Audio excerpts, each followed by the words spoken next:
धम्म संहिता YouTube channel के सभी दर्शकों को जय भीम, नमो बुद्धाय। मैं एडवोकेट दिलीप काकड़े हमारे प्रबोधनात्मक धम्म संहिता यूट्यूब चैनल में आप सभी दर्शकों का तहे दिल से स्वागत करता हूं। डॉक्टर बाबा साहेब अम्बेडकर लिखित द बुद्धा एंड हिज धम्मा ग्रंथ का प्रबोधन पर्व शुरू है। डॉक्टर अम्बेडकर पुनर्जीवित धम्म के विकास के लिए धम्म संहिता शीर्षक के अंतर्गत बौद्ध आचार संहिता निर्माण करने के लिए हम पिछले 45 साल से निरंतर कार्यरत है।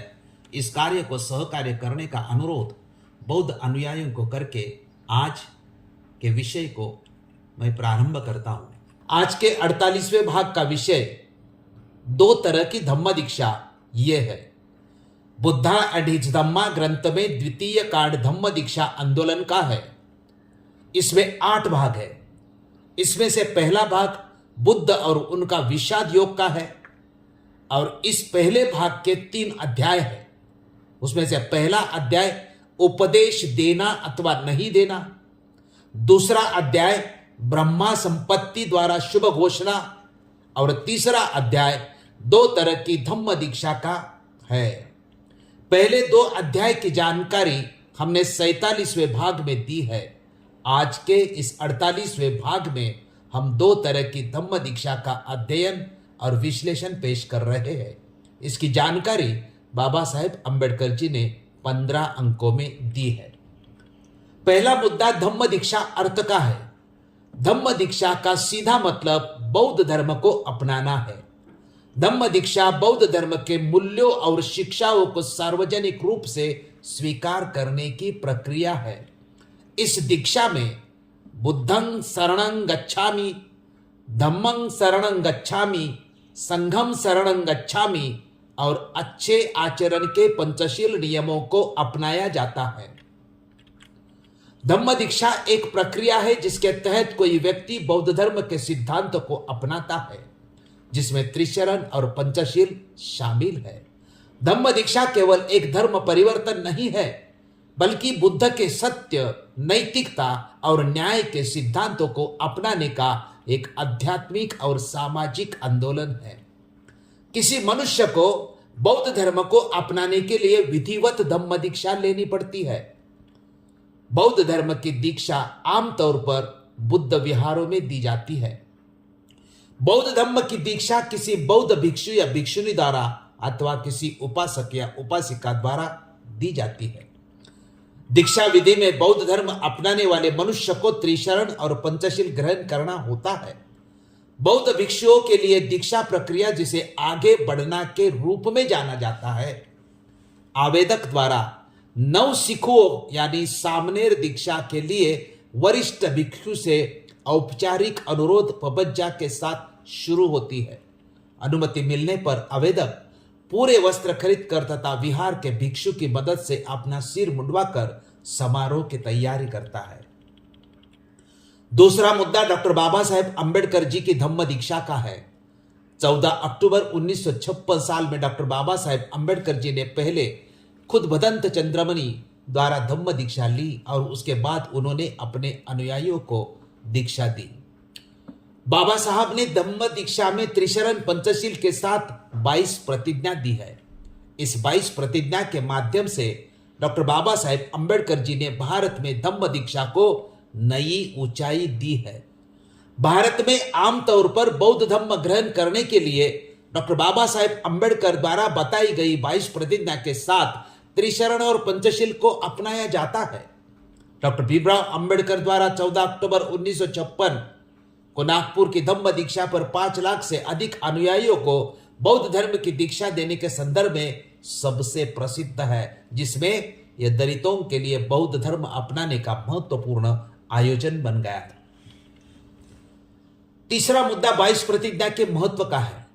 डॉक्टर बाबा साहेब अम्बेडकर द्वारा दिलाई गई 22 प्रतिज्ञाओं का महत्व सामाजिक क्रांति के रूप में है, जिसमें हिंदू धर्म की असमानता, जातिवाद और देव देवताओं की पूजा का त्याग कर बुद्ध के समतावादी और मानवतावादी धम्म को अपनाने की बात कह गई है।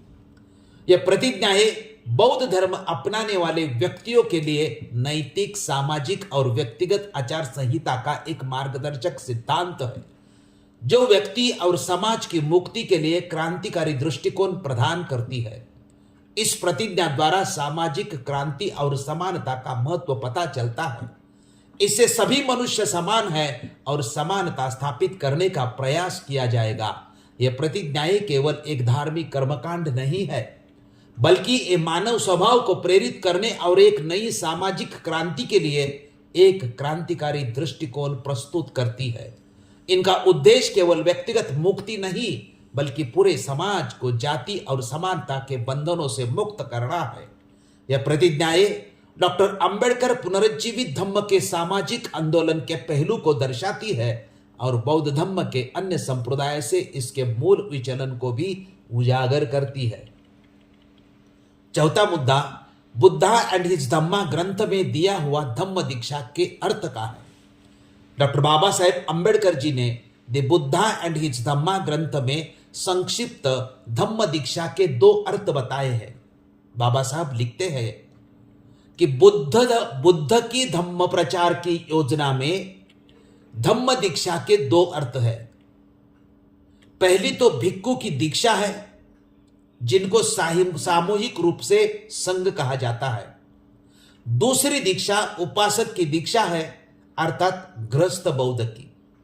भिक्खु की दीक्षा और गृहस्थ की दीक्षा, ये दो अर्थ बाबा साहब ने दी है। पांचवा मुद्दा, भिक्खु और उपासक में भेद का है। एक भिक्खु और एक उपासक के जीवन में मुख्य भेद चार ही बातों को लेकर है। डॉक्टर बाबा साहब अंबेडकर जी ने द बुद्धा एंड हिज धम्मा ग्रंथ में संक्षिप्त रूप में भिक्खु और उपासक के दिए हैं ये चार भेद। और बाबा साहब लिखते हैं कि एक उपासक ग्रस्त बना रहता है, एक भिक्खु गृह त्यागी परिवाराजक बन जाता है। उपासक और भिक्खु दोनों को ही कुछ नियमों का पालन करना होता है। भिक्खु के लिए वह व्रत है और उनका पालन न करना दंडनीय है। उपासक के लिए वे केवल शील है, जिन्हें वह अपनी सामर्थ्य भर अधिक से अधिक पालन करने का प्रयास करता है। एक उपासक संपत्ति रख सकता है, एक भिक्खु कोई संपत्ति नहीं रख सकता। ये भिक्खु और उपासक में भेद है। सातवां मुद्दा भिक्खु के संस्कार का है। डॉक्टर बाबा साहेब अंबेडकर जी ने द बुद्धा एंड हिज धम्मा ग्रंथ में संक्षिप्त रूप में भिक्खु के संस्कार के बारे में बाबा साहब लिखते हैं कि एक उपासक बनने के लिए किसी संस्कार की आवश्यकता नहीं, एक भिक्खु बनने के लिए उपसंपन्न होना मात्र आवश्यक है। सातवां मुद्दा भिक्खु रहना या नहीं रहने का है। डॉक्टर बाबा साहेब अंबेडकर जी ने द बुद्धा एंड हिज धम्मा ग्रंथ में संक्षिप्त रूप में इसका स्पष्टीकरण दिया है। बाबा साहब लिखते हैं कि बुद्ध ने दीक्षा की इच्छा रखने वालों की इच्छा के अनुसार ही किन्हीं को उपासक किन्हीं को भिक्खु बनाया। एक उपासक जब चाहे भिक्खु बन सकता है और एक भिक्खु को भिक्खु नहीं रहना होता यदि वह अपने मुख्य व्रतों में से किसी का एक भी भंग कर दे अथवा वह स्वेच्छा से संघ का सदस्य न रहना चाहे तो वो ऐसा कर सकता है। आठवां मुद्दा धम्म दीक्षा उदाहरण का है। डॉक्टर बाबा साहेब अंबेडकर ने द बुद्धा एंड हिज धम्मा ग्रंथ में धम्म दीक्षा आंदोलन के नाम से जितनी जानकारी दी है उसके लिए उन्होंने तथागत बुद्ध ने जो दीक्षा आंदोलन चलाया था उसमें से कई उदाहरण चुने हैं। सभी उदाहरण तो नहीं दिए हैं। बाबा साहब ने जो उदाहरण अपने ग्रंथ के लिए चुने हैं वो इस प्रकार है। उसमें से पहला यश की धम्म दीक्षा, कश्यप बंधुओं की धम्म दीक्षा, सारिपुत्र तथा मोदगल्यायन की धम्म दीक्षा, राजा बिंबिसार की धम्म दीक्षा, अनाथ पिंडक की धम्म दीक्षा, राजा प्रसेनजीत की धम्म दीक्षा, जीवक की धम्म दीक्षा, रट्टपाल की धम्म दीक्षा, गवार ब्राह्मण की धम्म दीक्षा, उत्तरावती ब्राह्मण की धम्म दीक्षा, उपाली नाई की धम्म दीक्षा, सुनित भंगी, सोपाक तथा सुप्पीय, अच्युत सुमंगल, नीच जाति, कुष्ठरोगी, सुप्रबुद्ध, महाप्रजापति गौतमी, यशोधरा और अन्य स्त्रियां, चंडालिका, अंगुलीमाल ऐसे अपराधी, ये उदाहरण बाबा साहब ने चुने हैं।